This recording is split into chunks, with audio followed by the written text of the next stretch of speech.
خداوندا به نام تو، به یاد تو و برای تو. سلام دوستان عزیز، من عریض کریمیان هستم با یه جلسه دیگه از دوره الفبای سرمایه گذاری در خدمت شما عزیزان هستیم. توی این جلسه قرار در رابطه با این موضوع که چگونه قراره معامله‌گر حرفه‌ای بشیم صحبت کنیم و یه سری منابع میخوام بهتون معرفی کنم که بتونید با استفاده از اون منابع یه سری مطالعات داشته باشید که اطلاعات بیسیک برای حضور در بازارهای مالی رو پیدا کنید.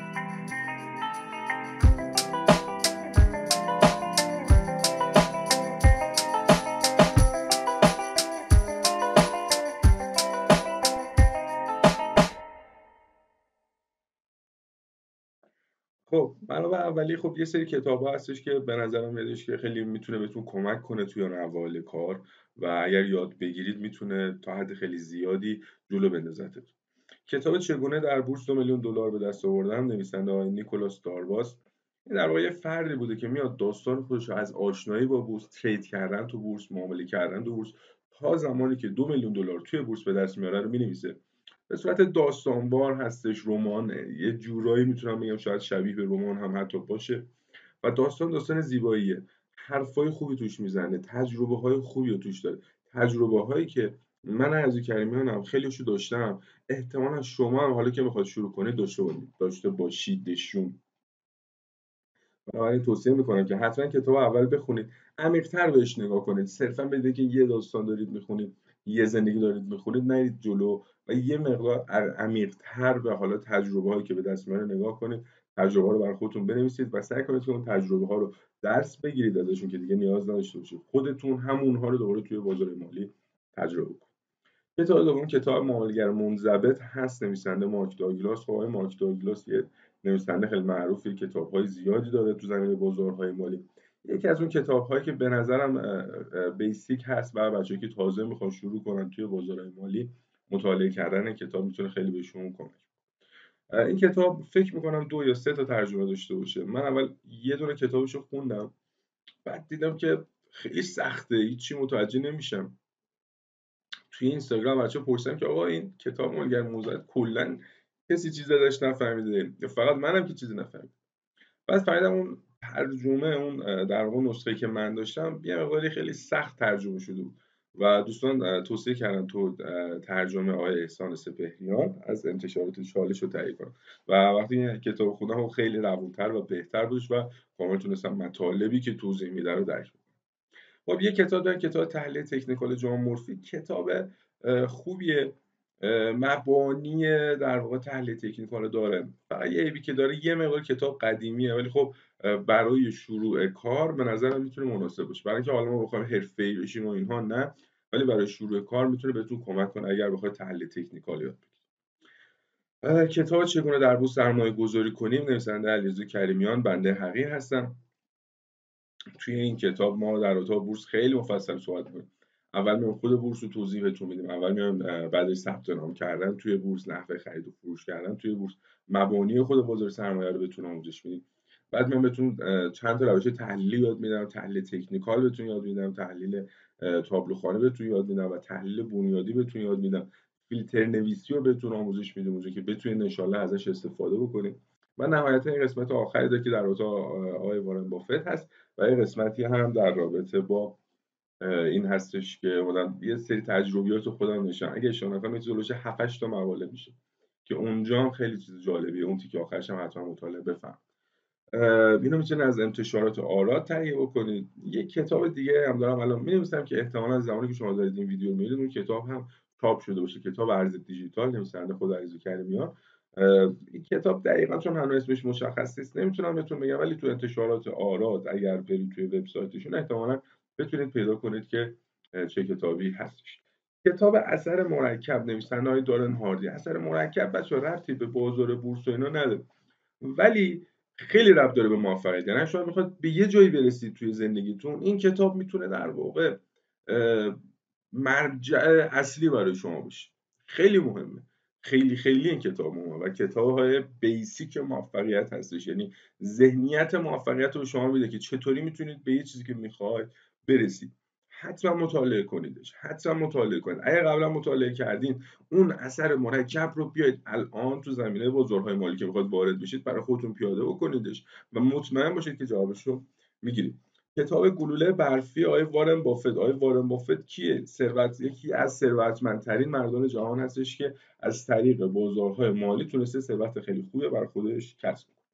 این کتاب گلوله برفی زندگی نامه آقای وارن بافت هست، خیلی جالبه، حتما مطالعه بکنید، ببینید که چجوری فکر میکرده، چه کارها میکرده و نوع نگاهش به بازار چی بوده تا تونسته امروز آدم موفقی بشه.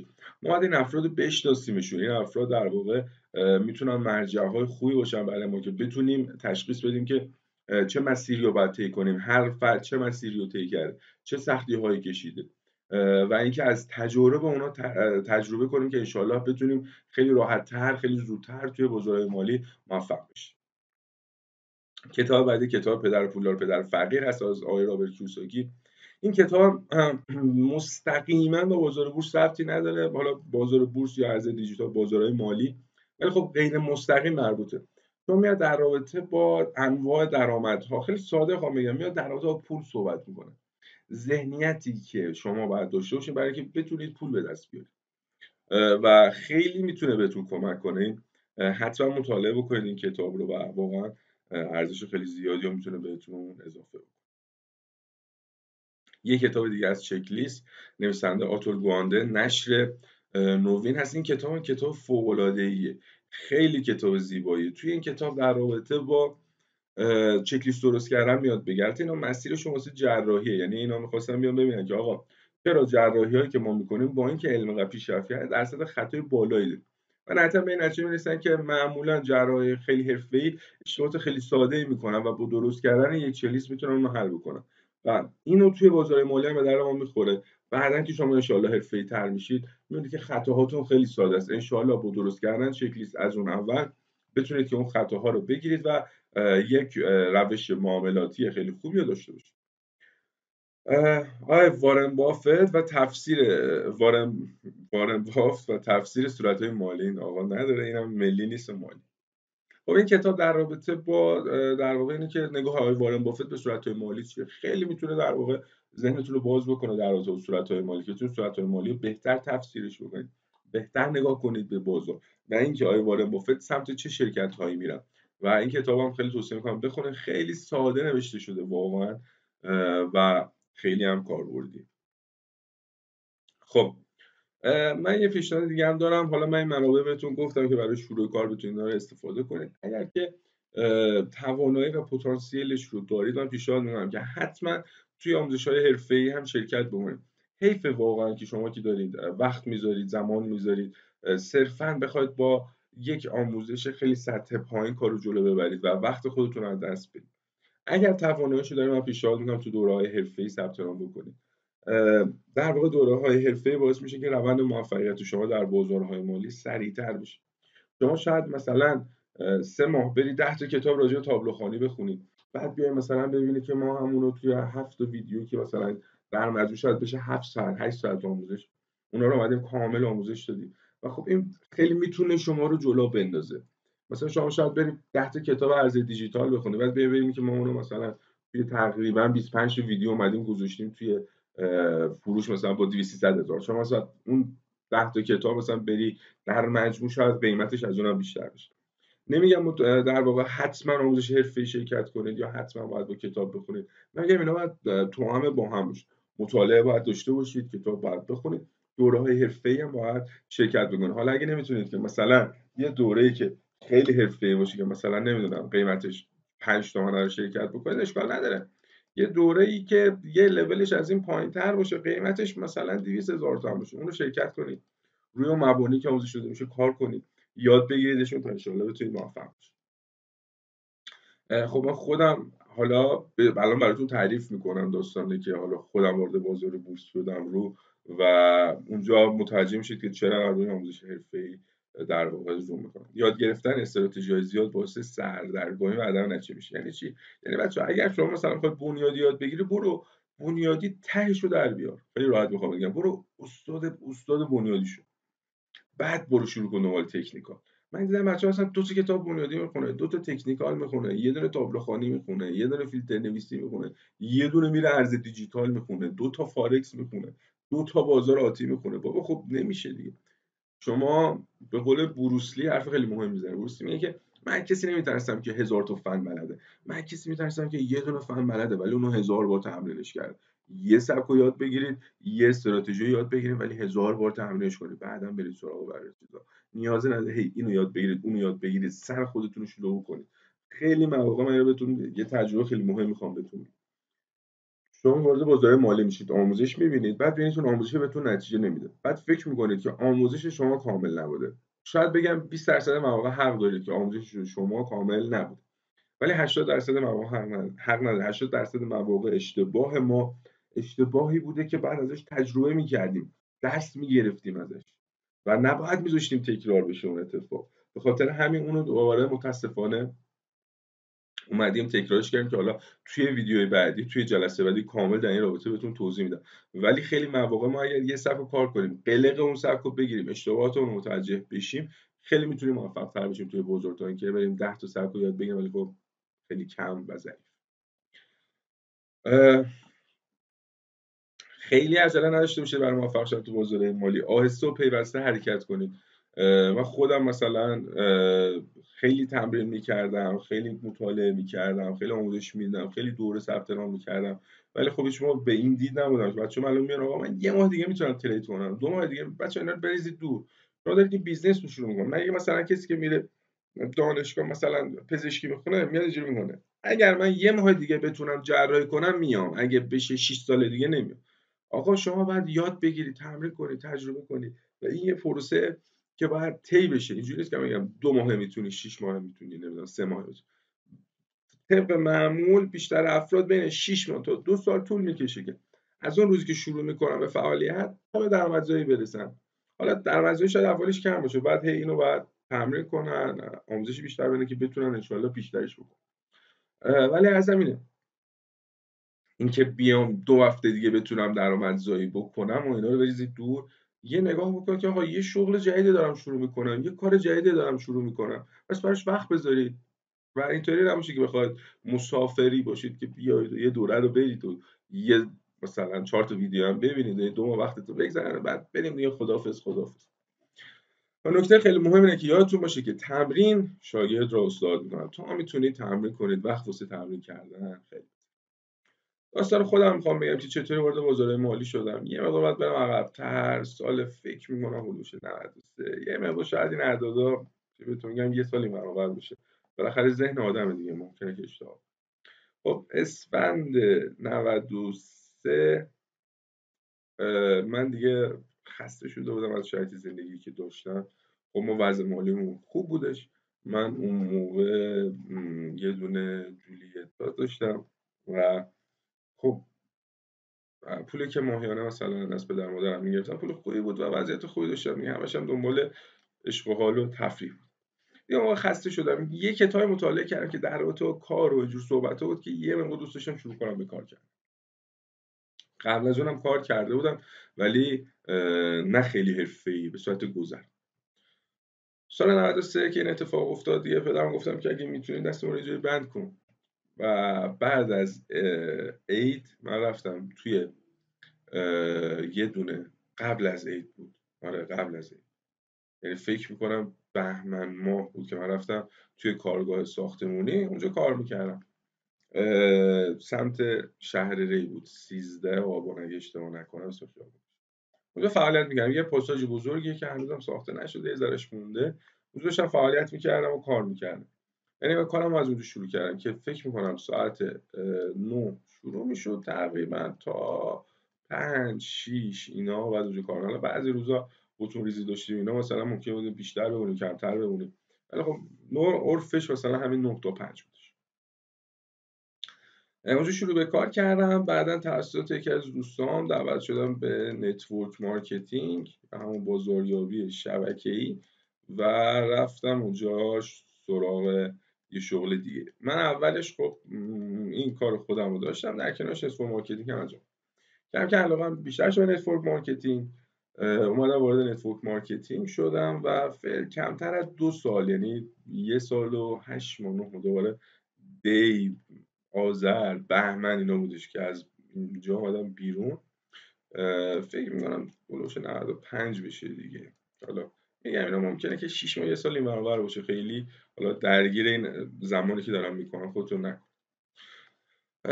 من خب تو بازاریابی شبکه‌ای نمیگم به موفقیت خیلی بزرگی رسیدم، ولی به موفقیت نسبی رسیده بودم. اون موقع درآمدم به صورت شناور بین 3 تا 5 تومن بود. مجموعه فروش خیلی بزرگی داشتم، شاید تقریبا 500 نفر زیر مجموعه های من بودن و فروش تیمی من نزدیک 300 میلیون تومان. یه سری اتفاقات افتاد که حالا نمیخوام توضیح بدم و از بازاریابی شبکه آدم بیام. تو بازار شبکه ما چون خیلی در رابطه با هدف صحبت میکنیم، در رابطه آینده صحبت میکنیم، یه دونه در واقع دید خیلی خوبی برای خودمون درست میکنیم. زمانی که مثلا برای من حداقل اینطور فکر کنم، خیلی از حالا نزدیکای منم که دیدم اینطوری بود، زمانی که میای بیرون ناخودآگاه یه حالت افسردگی میگیری. من یه چیز هولوش شاید 6 ماه 1 سال هم افسرده. توی این زمان من برای اینکه خرج روزانه خودم رو در بیارم شروع کرده بودم به اسنپ کار کردن. پس توی این زمان شروع کردم به اسنپ کار کردن. اسنپ کار میکردم و در واقع روزگار میچرخوندم. یه مدتی هم توی این پروسه تو کار مشاور املاک هم رفتم، ولی دیدم نه بابا خیلی کار من نیست و دوست ندارم که این کار انجام. من بعد از نتورک چند تا ویژگی بر خودم داشتم برای که بخوام یه کاری رو انتخاب کنم و اون ویژگی ها خیلی واسم بود. یکیش آزادی زمانی بود، یعنی من علاوه زمان بتونم یه شرایطی داشته باشم که هر موقع که بخوام زمانمو قرار بدم و بذارم. یکی دیگهش تصاعدی بودن یا عرضم به حضورتون اهرمی بودن درآمد، یعنی من بتونم که پتانسیل داشته باشم که هر چقدر بخوام درآمد داشته باشم. این واسم خیلی مهم. این دوتا واسم مهم بود توی کاری که میخوام انجام بدم و آزادی مکان، یعنی من بتونم هر جایی که باشم اون کارم انجام. اینا واسم مهم بود. نتورک مارکتینگ رفته بودم، حالم بد بود، اسنپ کار میکردم، حالم بد بود، فکرم بودش که یه شغل باید پیدا کنم آزادی زمان و تصاعد داشته باشه. مادرم منو 2 تا دوره ثبت نام کرد که یه دورهش در رابطه با اینستاگرام بود که یه پیجی زدم و اینا، اون پیجی اصلا حذفش کردم. بعدش 1 سال فکر کنم بعدش اومد پیجی که الان مثل کریم من 70 دارید میبینید این پیج رو زدم. بعد 2 تا دوره من نوشت، یکیش اینستاگرام بود، یکیش یه دوره دیگه بود که مربوط به کسب و کار و اینا بود. حالا نمیخوام اسم دوره رو بیارم چون خیلی خوب نبودن با واقعیت که بخوام، بر نظر من حداقل خوب نبودن، بنابراین پس بهتر اسمشون. این دوره یه جا اومدن گفتن که آقا ما نمیدونم بورس زیاد اومد و فلان و اینا، خب شما یه دوره بورس بنویسین. دوره بورس چی بود؟ دروغ بود، تبلیغات بود. یه پرزنت بورس بود، در اصل پرزنت بورس بود. پاسکاری بود. این مثلا اومد 4 تا شاگرد خوشو به یکی دیگه پاس داد، اونم احتمالاً مثلا 4 نفر آورد واسه من. پدرم هم از سال 84 5 تا 87 8 اینا توی بورس کار میکرد و درآمد خوبی هم داشت اون موقع و ذهنیتم نسبت به بورس این بود که آقا چیز خوبیه. حالا نمیدونستم که واقعا بشه تحلیلش کرد نشه تحلیلش کرد. خلاصه ما اونجا اون کلاس رو اومدیم، صحبتی که کردیم بودش که آره میشه بازار، در رابطه با بازار بورس. من بازار بورس شروع کردم، بعد رفتم سمت فارکس و بعد کریپتوکارنسی هم یاد گرفتم. حالا روندی که طی کردم اینجوری بازار آتی هم یه مدت کار کردم، خیلی با روحیات من سازگار نبود، به خاطر همین فعالیت گسترده اونجا نکردم. عرضم به حضورتون که خلاصه توی اون کلاسه ما گفتش که آره میشه تحلیل کرد، میشه درآمدهای خوبی داشت و فلان فلان. یه ذره حرفا شبیه اون حرفایی بود که تو نتورک مارکتینگ به ما می‌زدن. من با رفیقم رفته بودم کلاس، با هم دیگه شک کردیم که آقا این نکنه اون نتورک مارکتینگ، اول نتورک مارکتینگ هم میگن آزادی زمان داری، آزادی مکان داری، ولی ما صبح تا شب باید کار می‌کردیم، نه آزادی زمان داشتیم نه آزادی مکان. و درگیر بودیم که آیا این اونه یا نه. بعد خلاصه من رفیقم گفتم که بریم حالا تست میکنیم دیگه، بریم همونه که میایم بیرون یعنی یه چیزی مثل همون باشه. رفتیم ثبت نام کنیم، فکر کنم حدود 600,000 تومان مبلغ ثبت نام. من گفتم برفرم که من ندارم، اونم نداشت و خلاصه از اون مؤسسه اومدیم بیرون و جفتمونم یه ذره دوست داشتیم که بیایم، ولی خب مبلغه واسمون زیاد بودش دیگه. خلاصه فردا مؤسسه به ما زنگ زدن که آره شما دیروز اومده بودین، نظرتون چیه، نمیخواد اون کلاس ثبت نام کنید؟ بعد من گفتم که من میخوام ثبت نام کنم ولی واقعیتش من نمیتونم اونو پرداخت کنم یه جا. بعد گفت ما میتونیم براتون اقساط کنیم که بیاید به صورت اقساط پرداختش کنید. خب گفتم خیلی هم عالی، همون اقساطیه باشه اون کلاس رو برم، یعنی اون اگه اقساطی نمیداشت من نمیرفتم اونجا. و گفتم مثلا چقدر، مثلا گفت 200 تومن الان بده، مثلا یه 200 تومن 2 هفته دیگه، مثلا یه 200 تومن مثلا 4 هفته دیگه که داره کلاستون تموم. خب من استم کار میکردم، روزموز بودیم دیگه، میتونستم حالا این پولا رو در بیارم و پرداخت. خلاص این کلاس شرکت کردیم با این دید که من برم ببینم که، یعنی راستی آزمایی بود، برم ببینم که آیا اینا درست میگن یا نه. اگه درست میگن که خب بچسبم کار کنم، اگه نه که بیام بیرون برم به فکر چیز دیگه باشم. رفتیم و راستی آزمایی کردیم، دیدم نه این چیزی که آموزش میده کلاس تحلیل تکنیکال میشه توی بازار به دست آورد، میشه توی بازار باش کار کرد و کم کم جدی گرفتمش و شروع فعالیت بیشتر کردم. جمعه ها کلاس داشتیم، جمعه ها کلاس رو میرفتم، من فردا شروع کردم به تمرین، دوباره یه شنبه یا دوشنبه ویدیو کلاس واسم میفرستادم، ویدیو میآوردی میدیدم و خلاصه تمرین میکردم تا کلاس هفته بعد. 5 تا ترم تقریبا 6 هفته‌ای اونجا شرکت کردم. بعدش اومدم بیرون. وقتی اومدم بیرون خب یه حس ترسی داشتم که خب دیگه یه کسی کنارم نیست و خودم باید کار کنم. شروع کردم به آموزش دیدن بیشتر، توی یوتیوب مطالعه کردم. بعدش مثلا دیدم توی بازار فارکس ضعف دارم، 2 تا دوره دیگه شرکت کردم. بعدتر یه ذره اومدم جلو، دیدم توی کریپتوکارنسی مثلا بازار جذابیه، یه دونه دوره ایرانی شرکت کردم، یه دونه دوره خارجی شرکت کردم، بعد دوباره اومدم یه دونه دوره خارجی دیگه در اتاق فارکس شرکت کردم. خلاص دوره‌های مختلفی رفته، یعنی هر چی فکر می‌کردم که ضعف دارم، به خاطر اینکه دیگه شما مثلا شاید بری 20 کتاب بخونی تا بتونی مثلا یه سال زمان بده تا یه چیزی که توی دور خلاصه یه ماه به شما میگن آموزش بده. خب من اون موقع دیگه درآمد داشتم بازار و اینکه استفم کار میکردم، یه سرمایه اینو یادم رفت بگم، یه سرمایه 10 تومانی داشتم، 10 تومن هم گذاشتم تو بورس، خودم اسنپ کار میکردم، خرج زندگیم از اون اسنپ به در میآوردم. اون 10 تومن هم گذاشته بودم که پولم مثلا کار بکنه که پولم بزرگ بشه. و نهایتا اینجوری بودش که رسیدیم به اینجایی که الان هستم. آموزش دیدن، تمرین کردن، تجربه کردن و تسلیم نشدن. خیلی مهمه که تسلیم نشید. ما سال 97 مهر 97 بازار بورس یه ریزش خیلی عجیبی داشت. خیلی ها موقع جا زدن رفتن، بورس بعد بورس نمیدونم چیه ورشکسته است. دقیقا زمانی بودش که دلارم خیلی رشد کرد و ذهن افراد خیلی بد شده نسبت به بازار. خب خدا رو شکر ما اون موقع موندیم، هم تو بازار بورس به سود رسیدیم، هم بازار دیگه به سود رسیدیم، تجربیاتمون بیشتر شدش.